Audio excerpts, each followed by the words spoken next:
Okay, let's take a look at Nations in Arms from Compass Games. This was a fairly ambitious Napoleonic game designed by Stanislas Thomas. Graphic design, Mark Mahaffey, who tends to be very hit or miss. I think he did a pretty decent job with these counters compared to some stuff he's done before. These are eminently legible and fairly easy to understand what all the numbers are and read the numbers. Likewise, I think the map is also very good for a Mahaffey design. He tends to like a darker, murkier looking palette, and so a lot of his games have, these kinds of where the sea is this dark color, the land is a dark color, everything's dark, and it all blends together, and you don't get a whole lot of contrast. And then occasionally he does super high contrast, like I'm thinking here of I can find it somewhere over in the GMT World War II stuff. There it is, the Dark Valley. There next to Empire of the Sun. Very high contrast water versus land. There he used, like here, he used the good old-fashioned SPI-esque tan color for all general land, and then but he used this like super brilliant dark blue for the sea, and so it created this incredible contrast. Whereas here, you've got a very pale blue for the sea, which is more typical to what a sea and land wargame map design would look like. And this looks actually fairly typical for a wargame map. You've got legible hexes there. Terrain is very clear. Mountains are fairly clear, or at least rough terrain is fairly clear. I think the actual mountains are your dark brown, and then rough terrain would be your light brown.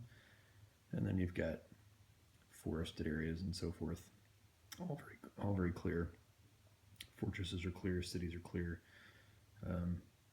The borders, kind of a cool little thing with the borders where, and this, some people may disagree that this is not particularly noticeable, but he does this sort of shading here with the borders. As you can see for France there, same thing, like England home territory is all this sort of red shaded border. Where it gets a little harder to distinguish is when you've got Prussia, which is kind of like this dark gray, versus Austria, which is also kind of this dark gray. So, once again, one of Mahaffey's problems is that he doesn't like contrasting colors, and as a result, a lot of colors end up looking the same and are just various shades of things. So, and unfortunately in this scenario, there's no Prussian forces on the board, but I can assure you the counters are very different looking. Counters you can see here are all for Austrians, and they're sort of a brownish color, and the Prussians are very much like a darker grayish black color. So the counters, at least, you can definitely tell apart, but country borders, maybe not so much. But overall, for what Mahaffey, something like 1805 Sea of Glory, was just a sort of murky looking mess. I'm trying to think of another prominent example of one of his really murky, difficult to read maps. The only other one I can think of that he did off the top of my head is Kingdom of Heaven, which is a fairly decent map, but again, very monochromatic.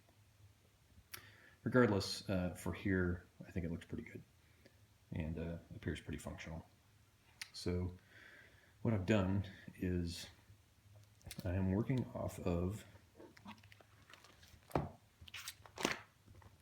the book here,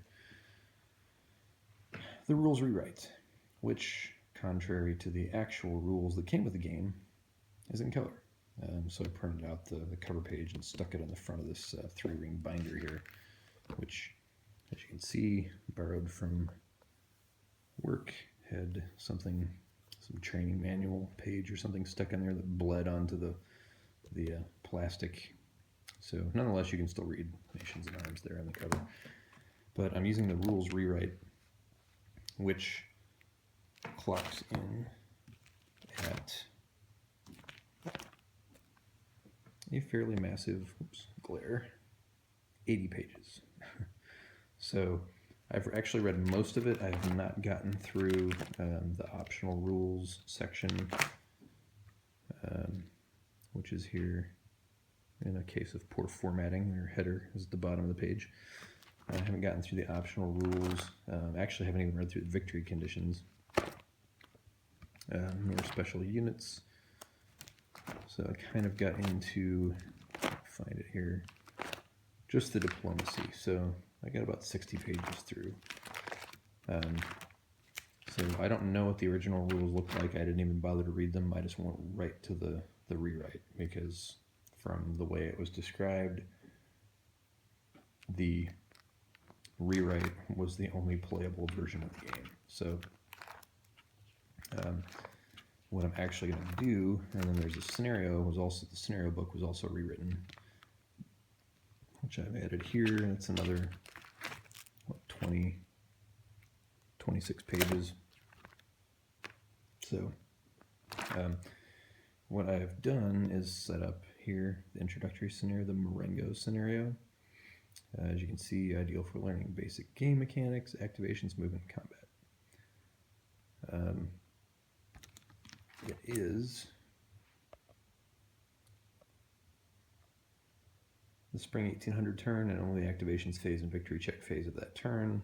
Your powers are basically France, Austria, and Britain. Austria and Britain are aligned as part of the coalition powers. Initiative goes to France. They get the first counter there that they get to pick. And the way this works, this is a chip pull system using these initiative counters. And if you draw a counter with a number on it, you can only activate leaders that have that number or higher, I believe. No, lower. That number or lower. No, that number or higher, because the 4 chit is only your best leaders. So if you draw the 1 chit, that allows your crappy guys, your 1 ranked leaders, to move. If you draw 2 chit, your 1 guys can't move, your 2 and up guys can, and so on. So Napoleon obviously is your 4, so for this scenario, Napoleon wants to move his guys, his army first. He is over here in the army of Italy there.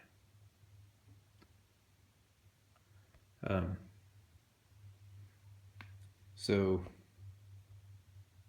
diplomacy there, you've got a number of regions and countries and minor powers all listed as friendly to the various sides. No foreign wars. Special rules, you do use a couple of 1805 counters here. Since this covers 1792 all the way to 1815, the counters, the leader counters, are kind of split into 3 separate groups, which are color-coded, and certain leaders can only be used in certain eras. So you set up your leader pool that you'll draw from depending on the scenario or campaign that you're playing, as to who will be available when. So your 1792 guys are all available to start and through any scenario, unless they have an exit date, and some do. Your other eras, I believe, are 1800 and then 1805 are kind of like the big splits, and so they're color-coded red, white, and blue. So the red guys are 1792, the white guys are the 1800, and the blue guys are the 1805 and later.